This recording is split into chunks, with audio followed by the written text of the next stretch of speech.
आइए हम उपदेश शीर्षक आइए हम एक हो जाएं के साथ परमेश्वर के वचन का अध्ययन करें। आइए हम पहला कुरिन्थियों अध्याय 13 आयत 4 पर जाएं। प्रेम की पहली शर्त क्या है? वह धीरजवंत है। हर समय और हर जगह पर धैर्यवान होना बुरी बात नहीं है। हमें धैर्य रखना चाहिए। अगर हम धीरज रखते हैं तो जो लोग गलत काम करते हैं वे क्या करेंगे? चूंकि उनके पास विवेक है, वे अपने स्वयं के पाप को स्वीकार करेंगे। इसके विपरीत, मान लीजिए कि आप अधीर हो गए और उस व्यक्ति पर क्रोधित हो गए, तो संबंध कैसा होगा? यह अजीब होगा। भले ही आप सड़क पर उस व्यक्ति से मिले, लेकिन आप एक दूसरे पर ध्यान न देने का नाटक करते हुए वहां से गुजर जाएंगे। ये कितना असहज होगा? इसलिए बाइबल हमें एक दूसरे से प्रेम करना सिखाती है। प्रेम दयालु है। ये ईर्ष्या नहीं करता है, ये घमंड नहीं करता है, यह अपनी भलाई नहीं चाहता है, ये कभी भी गलतियों का रिकॉर्ड नहीं रखता है। प्रेम कोमल है, ये सत्य से आनंदित होता है, वो सब बातें सह लेता है, सब बातों की आशा रखता है, सब बातों में धीरज धरता है, सदा आनंदित रहता है। जब हमारे पास इस प्रकार का मन होता है तो हम कह सकते हैं कि हम मसीह के प्रेम के मार्ग को अभ्यास में ला रहे हैं। जब हम ऐसा करते हैं तो भले ही कोई हमें एक न बनने के लिए कहे तो भी हम एक बन सकते हैं। हम सभी एक ही देह के अंग हैं।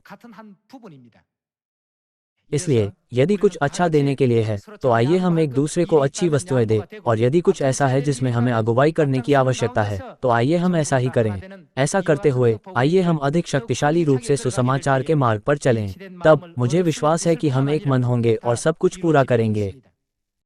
सुसमाचार का प्रकाश अधिक चमकीला होगा और पूरी दुनिया में अधिक तेजी से फैलेगा। जब हम ऐसे अच्छे हृदय से प्रेम को पूरी तरह से व्यवहार में लाते हैं तो हम निश्चित रूप से एक बन सकते हैं। आइए हम यहेजकेल अध्याय 36 आयत 26 पर जाकर इस सिद्धांत की पुष्टि करें।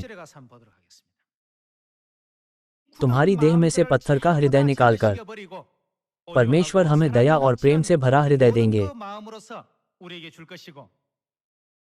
मैं अपना आत्मा, जिसका अर्थ है पवित्र आत्मा, तुम्हारे भीतर देकर। जब हम ईर्ष्या, जलन और उस हृदय से छुटकारा पाते हैं जो हमें झगड़ा कराता है और एक दूसरे के खिलाफ बहस कराता है, और एक दूसरे के प्रति दया और प्रेम से भरे मन से एक हो जाते हैं, तो परमेश्वर हमारे भीतर एक नई आत्मा देंगे।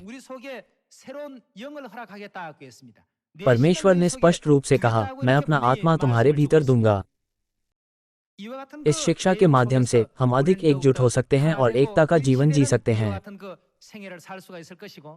अंत में, जब हम अपने शत्रु शैतान के खिलाफ ऐसे एकजुट मन से लड़ते हैं तो निश्चित रूप से हमें विजय प्राप्त होगी। ये बाइबल का निष्कर्ष और बाइबल की भविष्यवाणी है। अब हम उस इतिहास की अंतिम भविष्यवाणी के बिंदु पर खड़े हैं। अब हम सभी के लिए इस भविष्यवाणी को पूरा करने के लिए उठकर प्रकाशमान होने का समय है। छोटे से छोटा 1000 हो जाएगा और सबसे दुर्बल एक सामर्थी जाति बन जाएगा।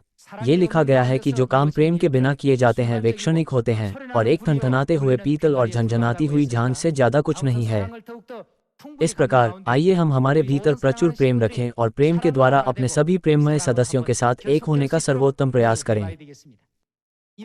परमेश्वर के अनुग्रह के द्वारा जो हम इस उपदेश के माध्यम से प्राप्त करते हैं, आइए हम प्रेम को व्यवहार में लाएं और एकता के साथ एक हो जाएं। मैं उपदेश समाप्त करना चाहूंगा। आपका बहुत बहुत धन्यवाद।